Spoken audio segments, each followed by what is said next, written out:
subscribe our channel and also press the bell icon. तो जब यहाँ पर वोल्टेज आता है तो मैंने आपको जो है पहले वीडियो में समझाया कि यहाँ पर वोल्टेज आता है, मैंने आपको दिखाया इसको मिलता है। इसके बाद यहाँ पर आता है इस मॉस्फेटो के जो सोर्स का पॉइंट है इस पर मिलता है और इसके ड्रेन से वापस निकल कर माइनस पर आते हैं। और इसके साथ साथ ये वोल्टेज इस जो है पल्स विद मॉड्यूलेशन को आईसी को भी मिलता है जो कि TL494 में है। तो इसको मिलते हैं जब हम बटन को ऑन करता है तो ये आईसी ऑन होता है। जब ये आईसी ऑन होता है तो ये हाई फ्रीक्वेंसी को प्रोड्यूस करता है, हाई फ्रीक्वेंसी बनाता है। इसका जो है बहुत ज़्यादा फ्रीक्वेंसी होता है, तो इस ज़्यादा फ्रीक्वेंसी की वजह से ये मॉस्फेट जो है वो भी बहुत ज़्यादा फ्रीक्वेंसी के साथ वो ऑन ऑफ शुरू कर देता है, बहुत जो है तेज़ी से ऑन ऑफ शुरू कर देता है। इसकी वजह से ये मॉस्फेट जो है वो बहुत गर्म भी होता है, तो इसलिए इसको हीटसिंक भी बहुत लाजमी लगाना चाहिए। तो ये जब इसमें बहुत ज़्यादा ऑन ऑफ करना शुरू होता है तो उस ऑन ऑफ करने के साथ यहाँ पर जो पॉजिटिव वोल्टेज आता है तो वो इससे गुजर कर यहाँ पर आता है। जब ये ऑन ऑफ शुरू करता है तो वो जो है माइनस पर जाते हैं और फिर रुक जाते हैं और फिर रुक जाते हैं, क्योंकि ये ऑन ऑफ होता है। तो इसकी वजह से ये वोल्टेज जो है ज़्यादा फ्रीक्वेंसी वाली एसी वोल्टेज में कन्वर्ट कर देता है। बहुत इसका फ्रीक्वेंसी भी इंतहाई बहुत ज़्यादा होता है, तो इसलिए इसमें जो है कम टर्न्सों में इसका वोल्टेज पैदा होता है। वो यहाँ पर मैं आपको जो है बहुत कम टर्न जो है वो मिलने को देखने को मिलेगा।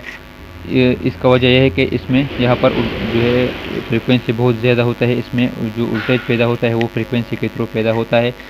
तो जब इसके जो है प्राइमरी सेक्शन में वोल्टेज पैदा होता है तो इसके प्राइमरी सेक्शन में जो वोल्टेज की वजह से इसमें यहाँ पर ये जो कार्बन कोर है ये मैग्नेट होता है इस वक्त, और मैग्नेट बनने की वजह से यहाँ पर जो है म्यूचुअल इंडक्शन होता है, और म्यूचुअल इंडक्शन की वजह से इसके सेकेंडरी जो कोयल है इसमें वोल्टेज पैदा होता है। और सेकेंडरी कोयल में वोल्टेज पैदा करने के बाद ये वोल्टेज क्योंकि एसी होता है और बहुत बेइंतहाई ज़्यादा फ्रीक्वेंसी वाले वोल्टेज होता है, तो इस ज़्यादा फ्रीक्वेंसी वाले वोल्टेज जो है कि इसको ये दोनों जो है डायोड ट्रांजिस्टर में इसको कहूँगा डायोड ट्रांजिस्टर को मिलता है। और इस डायोड ट्रांजिस्टर के बाद ये वोल्टेज जो है वो डीसी में कन्वर्ट होता है, लेकिन बिल्कुल फेवर डीसी नहीं होता।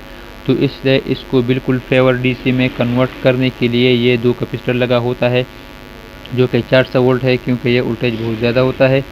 तो ये यहाँ पर इसको जो है 400 वोल्ट, इसमें जो है 300 वोल्ट तक आना चाहिए जो है वो इसको कैपेसिटर को मिलता है। और इस कैपेसिटर पर जो डीसी वोल्टेज आता है तो वो इस मॉस्फेटो को मिलता है। जब ये वोल्टेज इस मॉस्फेटो को मिलता है तो ये मॉस्फेट जो है वो भी ऐसा ही काम करता है, वो इस आईसी से ऑन ऑफ करना होता है, लेकिन ये उतना ही ऑन ऑफ करता है जितना कि हमारी रेफरेंसेस के लिए जो है वो चाहिए।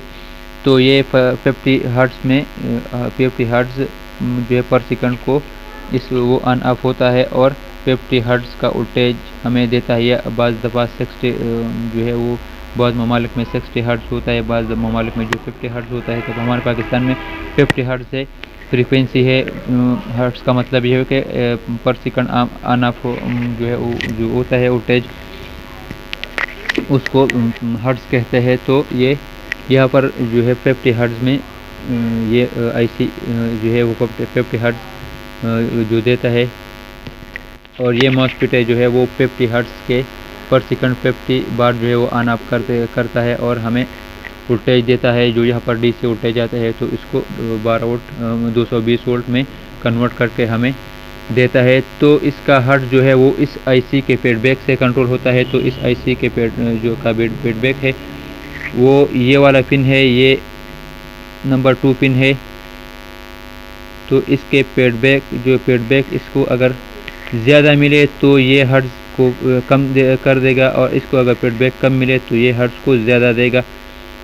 यहाँ पर ऐसा ही इसका नंबर 2 पिन में इसमें मालूम कर देता हूँ कि यहाँ पर इसका नंबर 2 पिन कौन सा है। तो इसका नंबर 2 का पिन जो है वो ये वाला पिन है, यहाँ पर ये पिन है। तो इसको फीडबैक जो है वो कम मिलेगा। फीडबैक मतलब ये है कि इसको अगर वोल्टेज ज़्यादा मिलते हो, जैसा कि यहाँ पर वोल्टेज आता है वो वो भी DC से वोल्टेज होता है वो बहुत ज़्यादा होता है, तो इसको ये फीडबैक मिलता है कि वोल्टेज बहुत ज़्यादा है, तो इसलिए ये अपना जो फ्रिक्वेंसी है वो कम बनाता है। और यहाँ पर जो वोल्टेज आता है वो फेल आउट होता है, तो इसलिए ये ज़्यादा जो है वो ऑन ऑफ होता है और ज़्यादा फ्रिक्वेंसी को प्रोड्यूस करता है। ये वाला IC है। ये LM324 IC में भी इसको का पिक्चर भी मैं आपको दिखाता हूँ कि ये कैसा काम करता है। और ये जो है ये एक आम ऑपरेशन एम्पलीफायर IC है, लो क्वाड वाला ऑपरेशन एम्पलीफायर IC है। ये जस्ट इस को ऑन ऑफ करने और हमें इंडिकेशन देता है कि इसमें मसला है या वगैरह वगैरह। ये ऑपरेशन एम्पलीफायर है, तो हमें ये बताता है और फैन को ऑन ऑफ करता है, और इसमें जो बज़र लगा होता है उस बज़र को कंट्रोल करने के लिए इस्तेमाल होता है। तो जो लाजमी ICs है उसको मैंने आपके साथ जो है डिस्कस किया, बहुत शॉर्ट अल्फाज में आपके साथ डिस्कस किया। और इसके रिपेयरिंग करना भी जो इतना मेरे ख्याल में मुश्किल काम नहीं है। अगर आपके पास एक इन्वर्टर है और आप इसका तमाम कंपोनेंट्स चेंज कर देते हो, तो मैं आपको ये रिकमेंड कर दूंगा कि आप पहले इसका IC जो है इतना ज़्यादा ख़राब नहीं होता, लेकिन फिर भी इसका IC चेक करना चाहिए। ये ज़्यादातर ख़राब नहीं होता, लेकिन फिर भी आप इसका जो 10 नंबर पिन है उसके साथ ये जेनर डायोड है ये चेक करें।